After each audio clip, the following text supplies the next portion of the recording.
90% of kids, 8 to 16, view pornography while doing homework. It's the Channel Mom Show with Jenny Dean Schmidt. We're here for you. 3, 2, 1. Every kid is unique, and every mom wants to capture that uniqueness on film. Bring your family's memories to life, supersized and gorgeous. Just click Turpinov Portrait Gallery's ad to the right of this video to get your summertime promotion for kids and families.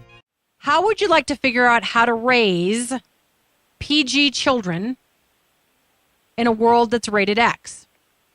I'd like to raise G-rated kids. Okay, is it even possible? Are we completely unrealistic? Or are we out of our minds? Do you think that we're acting like old-fashioned old folks who just don't get it? You're the kind of person that might say, hey, if the youngsters want to have sex, let them. I did. Or is it too late? Yeah. Well, let them, but new research shows that letting them may hurt their lives in more ways than we've known until now. We've got the author who feels very strongly about this topic, so much so that she wrote a book about it. Julie Hiramini wrote Guardians of Purity, A Parent's Guide to Winning the War Against Media, Peer Pressure, and Eroding Sexual Values.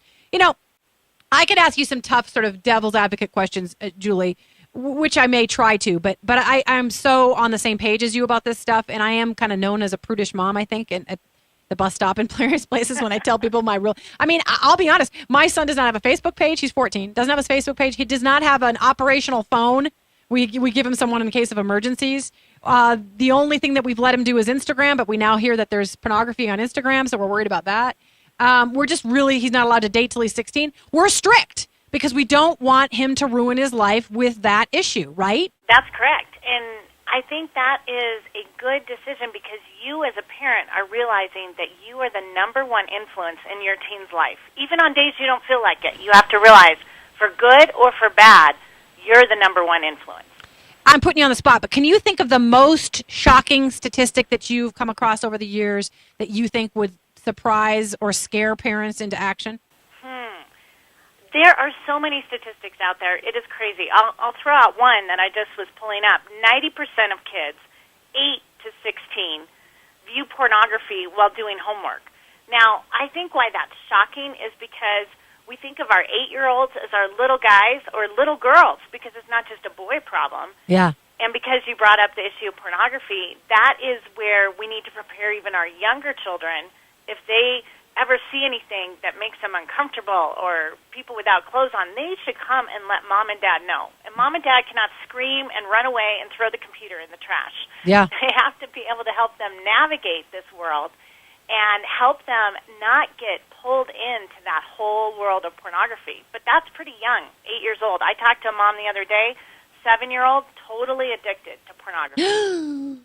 One of my 2 children, I'm not going to say which one, did come to me and tell me that about when they were 8, a friend had brought them into their room and turned on the computer and showed them something at which they felt bad about. And so they came and told me about it. And I'm so glad they did because I think it's the secrecy where they become repeat offenders because they haven't told their secret and it kind of lures them back in. I mean, is that part of it? Yeah, exactly. There's a curiosity that builds because they see something that they go, wow, what was that? And so they become curious. But if we as parents, when our kids are young, age appropriately, we'll talk to them honestly about the birds and the bees, about what this world is trying to hand them that is not going to be healthy for them later and help them in their success in life, yeah, then that will really help them. So having them just be honest with us and walking through with them rather than having a separate life, communication is very, very important. It is, and we're going to talk about that in practical ways here in a second. I want to read a couple statistics out of your book just to wake people up. The average teen spends 1 hour and 40 minutes. The average teen, 1 hour and 40 minutes per week browsing for pornography. And finally, each year there are approximately 19 million new STD infections. 19 million, and half of those are among young people, age 15 to 24.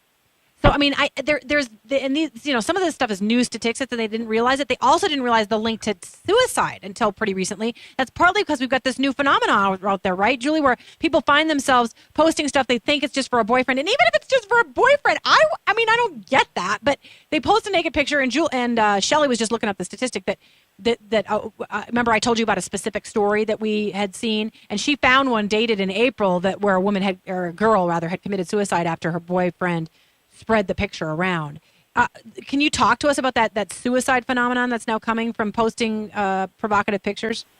40% of teens do post provocative pictures, and what's amazing is it's usually of somebody that they know. And so that can be so damaging. It creates a whole new world that these guys are living in that we never grew up with as parents. And so, 2/3 of students have sent some kind of sexual message, and 1 in 6 teens have received those kind of new photos. So sexters are 4 times as likely to consider suicide compared to non-sexting teens. So when you have that kind of thing facing our kids, it just ups I've ruined my life mentality. And that's where we want to keep track of what our kids are doing. We want to be in touch with what they're doing and help them through this maze of technology that they're presented with. When you're sending those pictures, that technically that's a crime. Right, because they're underage. Yeah. And having the picture on your phone, if you're the receiver of it, now suddenly you have child pornography on your phone. Yeah.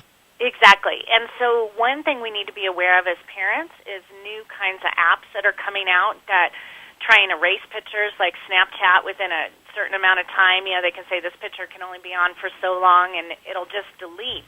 And so we, as parents, need to be, hey, pick up the phone. Look at what kind of apps your kids have on the phone. And I even say, I think you're doing a good thing in where give your kids the most simple phone possible until they have the maturity to handle a phone with all these different apps. Most of the apps in the App Store have such high sexual content. There's a huge number of them. There's the ones we use as parents. The ones we use as parents are like the flight app to make sure our flight's on time. And we use, things like the weather, but not our kids. They're in a whole different world. Yeah. And so we need to see what they're drawn to. And, it is important for them to have a phone with that kind of apps before they leave home. But it's not right to hand them that kind of phone at 11 just because we want them to have the best phone out there. Okay, Julie, here's where I'm going to ask you a devil's advocate question. You've written a book called Guardians of Purity, which is very helpful, A Parent's Guide to Winning the War Against the Media, Peer Pressure, and Eroding Sexual Values. And I want to get to what the media is doing. But what about the millions of parents who say, first of all, I don't want to talk to my kids about this. They avoid it. Shelley, you and I talked about how we didn't want to, right? But we forced ourselves to converse about this. Well, if your kids are in public school, you kind of have to talk to them before, yeah. In my opinion, you should talk to them before their science teacher does. Right. I agree with you that it should come from the parent, not the teacher. And so first of all, they don't want to talk about it. But second of all, I have friends and people that in my life that said, look, I'm just going to put my child on the pill, girls in this case, when they're 14 or 15, because then I'll know they're not going to get pregnant. But to me, that's endorsing a sex life. And they don't want to talk to them about the moral ramifications, the physical ramifications. They can get diseases. They can be suicidal, what it does to their future married life. But what I want to say to you is, what do you say to the parents that might be listening to us today saying these guys are unrealistic? They don't get it. This is the world we live in. There's nothing wrong with sex in and of itself, just having sex. There doesn't need to be a commitment. You guys are old-fashioned. Everybody cohabitates now. What's your problem? This is what I would say. We need to get these kids as old and mature as possible. If they're going to go that direction to say, okay, I'm going to have sex anyway, if we can help them put that off for several years, that will help them. Because our kids' brains are not fully developed. They are not looking at the consequences.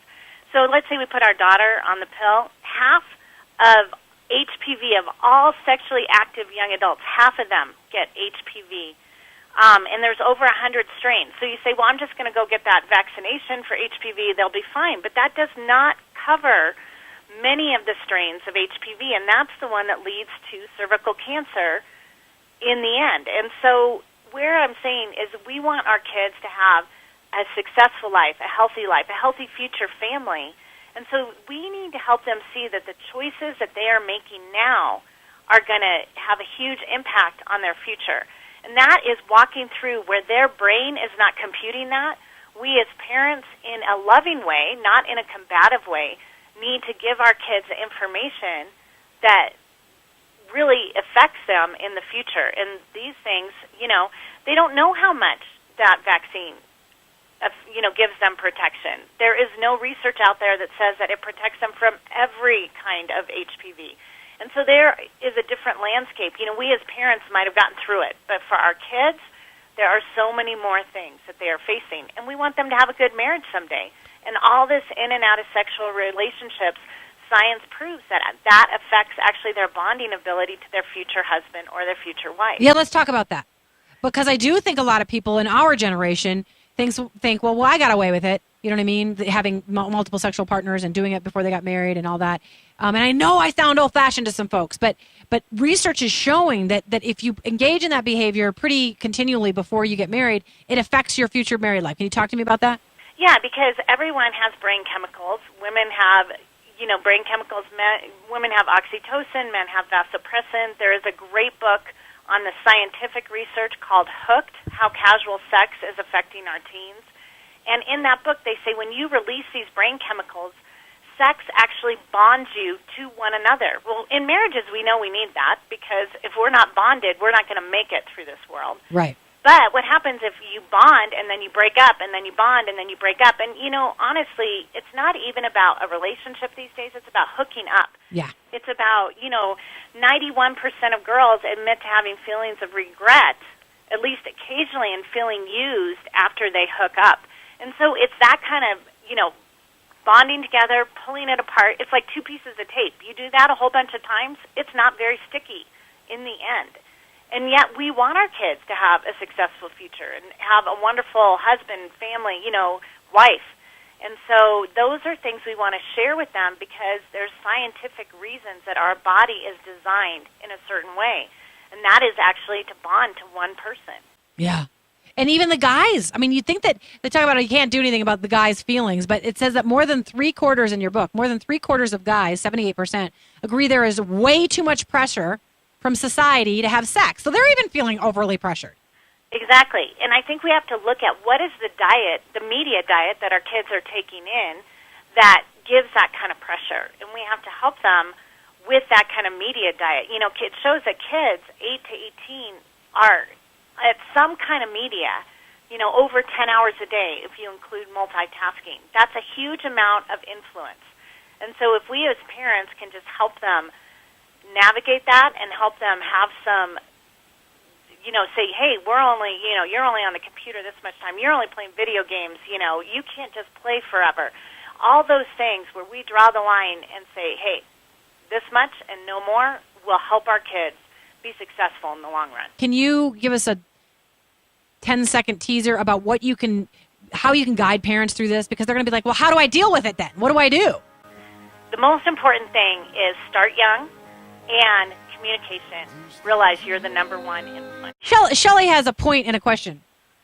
So a study shows that even if you start dating in middle school, you're more likely to be depressed later in life, suicidal, and it even affects their academic lives. So what do you do if the cat's already out of the bag? It's never too late. Better late than never. So I always say start and base it not only on setting clear boundaries, expectations, having rules for your kids, but also on relationship. If there's not a balance in strength of relationship and rules, the kids will just rebel. But if we don't have any boundaries, any rules, that leads to the kids being totally confused. And so I just encourage you to go ahead and start digging in, start doing fun things, start connecting, start talking about the real issues your teen is facing, especially in middle school. There's so many things you can do before they get too far out there, make too many mistakes. And the stories, I talk to thousands of parents all over the world, and the mistakes I hear kids make are huge. We're not talking small things like, oh, I saw a little pornography. No, we're talking, I got involved in pornography and I became a prostitute from very well-meaning families. And so we want to be walking with our kids and aware of what they're doing. Yeah. Julie, we're so glad that we've had you on today. Can you tell people how to get a hold of your book and the things that you do through Generations of Virtue to help parents navigate this tough stuff? We have a website, generationsofvirtue.org. We have the book on there as well as a whole web store of different resources that will help you as a parent, help your teens to be able to face these issues so that our kids can walk and navigate in a culture and stand against the tide of this culture that's trying to sweep them